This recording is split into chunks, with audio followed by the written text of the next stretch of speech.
Merhaba, ben veteriner rehberinden Ceren.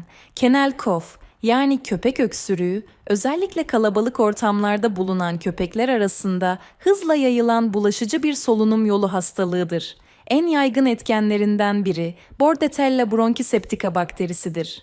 Hastalık, kuru ve inatçı öksürük, hapşırma, burun akıntısı ve hafif ateş ile kendini gösterir. Genellikle hafif seyirli olsa da yavru, yaşlı ya da bağışıklığı düşük köpeklerde ciddi komplikasyonlara yol açabilir. Tedavi, hastalığın şiddetine göre antibiyotik ve öksürük giderici ilaçlarla yapılır. En iyi korunma yöntemi ise düzenli aşılama ve hijyen kurallarına dikkat etmektir.